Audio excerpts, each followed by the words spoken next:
this video, let's understand why OS is so important in a computer. ఇది already మనం discuss చేసుకున్నాం. Software అనేది hardware మీద run అవ్వాలి and there are two types of software, system software and application software. Operating system అనేది system software కిందకి వస్తుంది. Application softwares అంటే ఈ సాఫ్ట్వేర్ అప్లికేషన్స్ ఉన్నాయి కదా, like social media apps, gaming apps etcetera. ఈ సాఫ్ట్వేర్స్ అన్ని ప్రాసెసర్ మీద రన్ అవ్వాలి, ఇంక్లూడింగ్ ఆపరేటింగ్ సిస్టమ్. ఈ ఆపరేటింగ్ సిస్టమ్ అనేది సాఫ్ట్వేర్ అప్లికేషన్స్ కి అండ్ ప్రాసెసర్ కి మధ్యలో ఒక ఇంటర్ఫేస్ లా ఉంటుంది. అంటే ఒక బ్రిడ్జ్ లాగా ఉండి వీటిని మేనేజ్ చేస్తుంది. లైక్ ఏ అప్లికేషన్ ని ప్రాసెసర్ మీద రన్ చేయాలి, ఎంత టైం రన్ చేయాలి, దేనికి ప్రయారిటీ ఇవ్వాలి, ఇంకా చాలా డిఫరెంట్ ఆపరేషన్స్ ని పెర్ఫామ్ చేస్తుంది. అవి మనం డిస్కస్ చేసుకుందాం. ఇక్కడ మీకు ఒక డౌట్ రావాలి, సాఫ్ట్వేర్స్ అన్ని ప్రాసెసర్ మీద రన్ అవ్వాలి కదా, అండ్ ఈ ఓఎస్ అనేది ఈ సాఫ్ట్వేర్ అప్లికేషన్స్ ని షెడ్యూల్ చేసి ప్రాసెసర్ మీద రన్ చేస్తుంది. బట్ ఓఎస్ ఆపరేటింగ్ సిస్టమ్ కూడా ఒక సాఫ్ట్వేర్ అండ్ దీన్ని ఎవరు ప్రాసెసర్ మీద షెడ్యూల్ చేసి రన్ చేస్తారు. సో ఇది ఎలా జరుగుతుందంటే, ఓఎస్ అనేది అన్ని అప్లికేషన్స్ లాగా షెడ్యూల్ అయి ప్రాసెసర్ మీద రన్ అవ్వదు. ఫస్ట్ మనం ల్యాప్టాప్ ఆర్ డెస్క్టాప్ ని పవర్ ఆన్ చేసినప్పుడు కంప్యూటర్లో ఉండే మదర్ బోర్డ్లో ఉండే బయోస్ అంటే basic input output system or UEFI, ఇది కొంచెం ఓల్డ్ అండ్ యుఈఎఫ్ఐ అనేది లేటెస్ట్.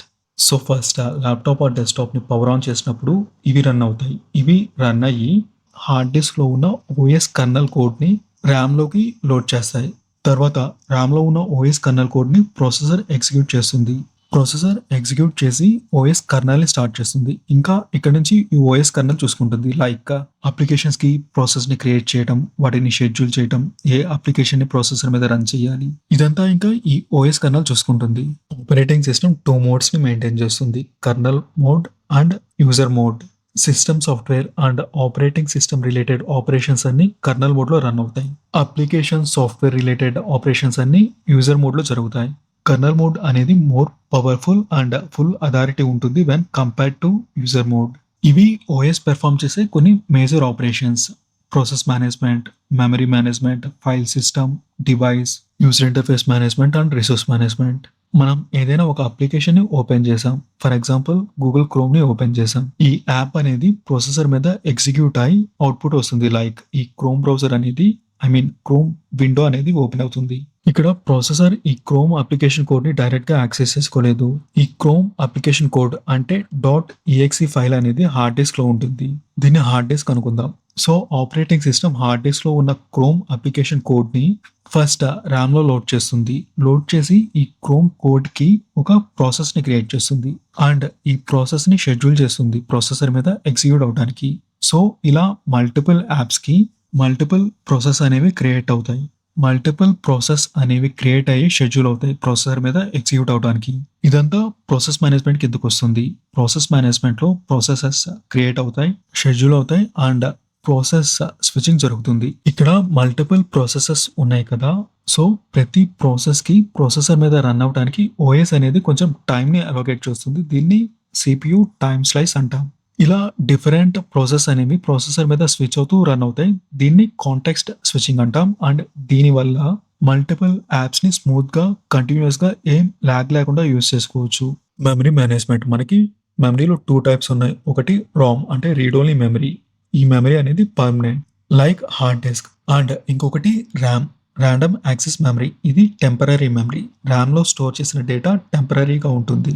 ఇది volatile memory and hard disk లో స్టోర్ చేసిన మెమరీ అనేది పర్మనెంట్ గా ఉంటుంది. This is non volatile. For example ఒక అప్లికేషన్ ని ఓపెన్ చేసాం, దీనికి ఓఎస్ కొంత మెమరీని అలొకేట్ చేస్తుంది ర్యామ్ లో. అండ్ ఇఫ్ ఇంకొక సెకండ్ అప్లికేషన్ ని ఓపెన్ చేసాం, దీనికి కూడా ఓఎస్ కొంత మెమరీని అలొకేట్ చేస్తుంది ర్యామ్ లో. ఇక్కడ ఈ టూ అప్లికేషన్ కోడ్ మెమరీ అనేది దేనికి దానికి సపరేట్ గా ఉంటుంది వితౌట్ ఎనీ ఓవర్లాప్. ఏ అప్లికేషన్ కోడ్ కి ఎంత మెమరీ అలొకేట్ చేయాలి అండ్ ఏదైనా అప్లికేషన్ క్లోజ్ చేసినప్పుడు మెమరీని ఫ్రీ చేయటం అండ్ ఒక అప్లికేషన్ కోడ్ మెమరీ వేరే అప్లికేషన్ కోడ్ మెమరీతో కాన్ఫ్లిక్ట్ కాకుండా చూసుకోవటం, all this belongs to memory management.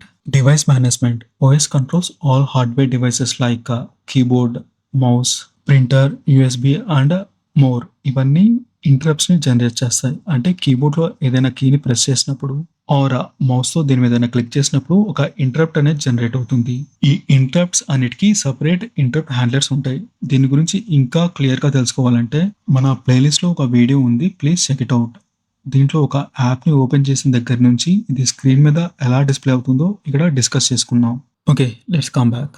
File system management and user interface management. Hard డిస్క్లో మనం డిఫరెంట్ ఫైల్స్ని క్రియేట్ చేయొచ్చు, రీడ్, రైట్ అండ్ డిలీట్ కూడా చేయొచ్చు. అండ్ ఫైల్స్ అన్నిటిని ఒక ఫోల్డర్లో ఒక స్ట్రక్చర్లో అరేంజ్ చేసుకోవచ్చు. ఇది ఫైల్ సిస్టమ్ మేనేజ్మెంట్ కిందకు వస్తుంది. మల్టిపుల్ అప్లికేషన్స్ని ఓపెన్ చేసినప్పుడు వాటికి మల్టిపుల్ విండోస్ అనేవి క్రియేట్ అవుతాయి. ఈ విండోస్ని మనం మినిమైజ్ చేయొచ్చు, మ్యాక్సిమైజ్, క్లోజ్ చేయొచ్చు. అండ్ అప్లికేషన్ని మనం స్విచ్ కూడా చేస్తాం by using Alt plus tab. As per these changes screen అనేది అడ్జస్ట్ అయ్యి యూఐని డిస్ప్లే చేస్తుంది. అండ్ ఇది యూఐ మేనేజ్మెంట్ కిందకు వస్తుంది. అండ్ దీన్ని కూడా ఓఎస్ఐ కంట్రోల్ చేస్తుంది. Finally resource management.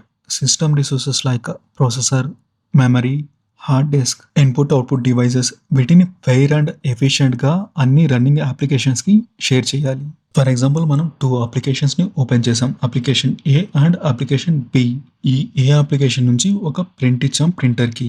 ఈ పేజ్ ప్రింట్ అయ్యే లోపే అప్లికేషన్ బి నుంచి కూడా ఇంకో ప్రింట్ ఇచ్చాం. ఇక్కడ ఈ 2 అప్లికేషన్స్కి సేమ్ టైంలో ప్రింటర్ కావాలి. వీటి మధ్య కాన్ఫ్లిక్ట్ రాకుండా ఓఎస్ చూసుకుంటుంది.